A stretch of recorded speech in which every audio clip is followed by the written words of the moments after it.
Notre passage d'évangile de ce matin. Car décidément, rien ne se passe comme cela aurait dû. Davantage même, tout va de transgression en transgression. Car nous l'avons entendu dans la première lecture, notre lépreux, impur devant la loi juive, n'aurait pas dû se trouver là, ni approcher Jésus et ses disciples. De même, Jésus n'aurait pas dû toucher le lépreux, impur. De même que notre lépreux guéri aurait dû obéir à l'injonction de silence du Maître. Et de même la foule qui ne respecte pas davantage le repli au désert de Jésus. Et pourtant, à travers toutes ces transgressions, l'Évangile se faufile et va être proclamé par celui-là même qui en avait le moins d'autorité. Proclamé tellement, pourtant, qu'on accourt de toutes parts pour écouter l'homme de Nazareth. Étrange, tout de même, ne trouvez-vous pas? Pourquoi cette injonction au silence de Jésus? Sûrement à cause de la loi juive concernant la lèpre, justement. De quoi s'agit-il précisément? Qu'est-ce que la lèpre il y a 2000 ans en Palestine? Alors il ne s'agit pas seulement de la maladie combattue par Raoul Follereau, non. Mais sûrement de toute maladie de peau visible, et donc qui pouvait aussi être réversible, eczéma purulent, prurite ou même forte réaction allergique. Toutes ces pathologies que l'on ne savait pas toujours précisément identifier et différencier généraient de fait et surtout l'exclusion du malade. Nous en avons un témoignage avec Flavius Joseph, historien et écrivain juif il y a 2000 ans, qui décrit ainsi la situation de son temps, je le cite. Le judaïsme défend aux lépreux de séjourner dans une ville et de résider dans un village. Ils doivent errer seuls, les vêtements déchirés. Celui qui les a touchés ou a vécu sous leur toit est impur. Les lépreux, eux, d'une façon définitive, sont éloignés de la ville sans qu'ils puissent avoir commerce avec personne. Ils ne sont pas autre chose que des cadavres. Fin de citation. Vous avez entendu, celui qui les a touchés ou a vécu sous leur toit est impur.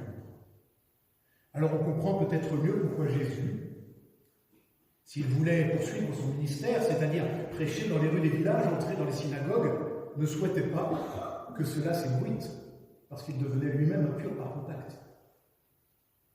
Il devenait alors lui-même persona non grata, ayant touché de sa main un lépreux. Pourtant, devant le lépreux, Jésus va en prendre le risque, j'y reviendrai. Mais allons un peu plus loin et regardez de plus près, un autre détail vient renforcer notre étonnement. Celui de l'irritation de Jésus devant le lépreux. Nous avons entendu, avec fermeté, Jésus le renvoya aussitôt en lui disant. C'est la traduction liturgique qui est assez soft et atténue fortement le texte grec qui lui donne, avec irritation, voire même avec colère, Jésus le renvoie. La traduction de la Bible de Jérusalem donne d'ailleurs le rudoyant, il le chassa aussitôt. Et celle de la traduction écuménique de la Bible, s'irritant contre lui. Alors je vous propose de nous arrêter un instant sur cette irritation, sur cette colère peut-être du Maître. Oui, colère. D'autant que le motif est redoublé au début du verset qui précède. Il est, Jésus, saisi de compassion, avons-nous entendu, mais d'autres manuscrits plus anciens de notre texte de Marc ne disent pas qu'il est saisi de compassion, mais clairement en colère, dès ce moment. Ce qui ne l'empêchera pas d'avoir ce geste, ce double geste, approcher sa main et toucher le lépreux. Alors pourquoi cette irritation, cette colère, n'ayons pas peur des mots de Jésus, qui fait peut-être d'ailleurs écho avec la colère de Naaman le lépreux de la lecture des Laudes de ce matin. J'y vois plusieurs motifs dans ces mots. Le premier, c'est celui de l'humanité de Jésus. Une humanité réelle, qui s'affronte aux tempêtes parfois de nos sentiments. C'est le risque et le pari même de l'incarnation. Alors bien sûr, nous sommes loin des injonctions à la tempérance, à l'équanimité, à la zen attitude. Mais si la vérité de notre humaine condition résidait là. Ou bien sûr, le plus souvent, elle est mauvaise conseillère, la colère. Elle peut même nous ravager et nous terrasser en secret lorsqu'elle n'est pas explosion extérieure destructrice. Et c'est vrai, combien de paroles je n'aurais pas dû dire, combien de gestes je n'aurais pas dû avoir, et qui se révèlent parfois même irréparables. Alors me direz-vous, allons, monsieur le pasteur, un sage, un saint, Jésus de surcroît, ne se met pas en colère. Ce verset, d'ailleurs, est un de ceux qui gênent nos amis bouddhistes, figurez-vous. Et pourtant, souvenons-nous du fouet de cordes et des tables des changeurs renversées dans le temple. Parfois, il n'y va pas avec le dos de la cuillère, traitant les pharisiens d'hypocrites, de vipères. Alors, qu'est-ce qui met Jésus en colère ce jour-là? N'est-ce pas la lèpre elle-même qui met le maître en colère? Ou plutôt, l'exclusion qu'elle génère. N'est-ce pas cela surtout qui fait sortir Jésus de ses gonds ce jour-là, qui l'amène d'ailleurs à transgresser la loi?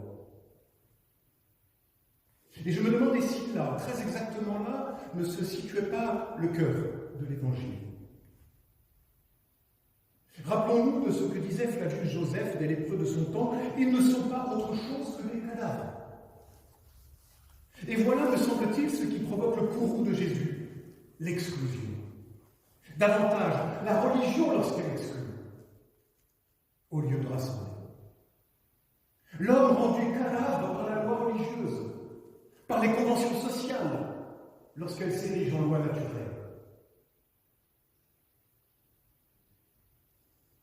Ma sœur, mon frère, ce qui provoque la colère du maître, ou son émotion aux entrailles, en fait, n'est-ce pas la même chose et qu'importe nos questions exégétiques? Ce qui provoque la colère du maître, n'est-ce pas la logique toujours terrifiante et meurtrière du pur et de l'impur? Et des lèpres qui rendent impurs et qui excluent, il y en a encore dans la vie de nos sociétés. Et je laisse à chacun le soin de les énumérer dans le secret de son cœur. Je ne vous ferai pas BFM ou le journal de 20h ce matin. Mais je ne peux pas ne pas souligner aussi ces lèpres invisibles que sont toutes nos brisures secrètes, toutes ces violences subies qui nous rongent en silence du dedans et trop souvent nous excluent aussi du dehors. Lorsqu'alors nous ne savons plus, nous ne pouvons plus, n'arrivons plus à aller vraiment vers les autres, prisonniers que nous sommes de tellement d'injonctions paradoxales, de souffrance et de violence au-dessus. Et bien devant ces lèpres, toutes ces lèpres, l'indignation ne suffit pas. C'est la colère qu'il faut. Une colère qui bouscule l'ordre admis, qui renverse les injustices. Oui, il faut une colère agissante, une colère qui, à l'image du maître, tend la main aux lépreux. Non pas une colère qui dresse des doigts accusateurs, mais une colère qui ouvre la main et la tend à l'exclure. Une colère qui renverse même la logique de la colère. Non pas une colère contre, mais une colère pour l'homme et sa dignité. Une colère pour dire une autre version de la religion possible, une foi qui accueille et qui intègre, des églises qui relient et qui libèrent. Mais pour cela, il faut bien d'abord commencer par savoir dire non. non à tout ce qui aliène l'homme, non à toutes les logiques de pur et d'impur. Une colère donc, à l'image de celle du Maître. Une colère qui est puissance de vie et non pas déflagration de violence. Et Jésus tend la main aux lépreux. Il fait l'impossible. Il touche l'intouchable et résume ainsi tout l'Évangile. La main que Dieu tend au monde. La main que Dieu tend à chacun d'entre nous ce matin.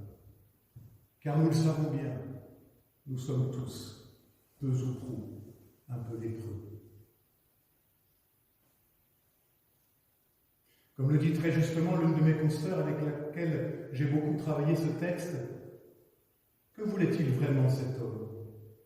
Qu'importe. Il a reçu bien plus. Une nouvelle vie, tout à fait inattendue, hors du cadre. Bien souvent, nos cœurs blessés ne savent pas au plus ce qui peut les amener un peu plus loin, un peu plus vers la vie, un peu ailleurs que dans le tourment de la douloureuse blessure. Oh, la liste de ce dont nous pensons avoir besoin, nous pouvons tous facilement l'adresser, c'est certain. Mais au fond, n'y a-t-il pas toujours cette parole qui vient toucher nos plaies les plus profondes? À chacune d'entre nous. Une parole qui ouvre nos oreilles et nos cœurs pour dessiner ensemble de nouveaux chemins possibles. Fin de citation.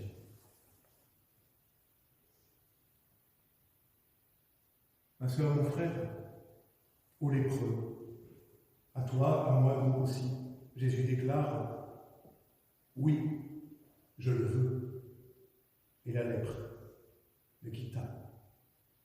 Voilà son vouloir, sa volonté, sa main tendue qui veut et vient nous guérir de toutes nos lèpres. Sa volonté, son vouloir, c'est son amour. Son amour, c'est sa volonté. Alors que sa volonté soit faite.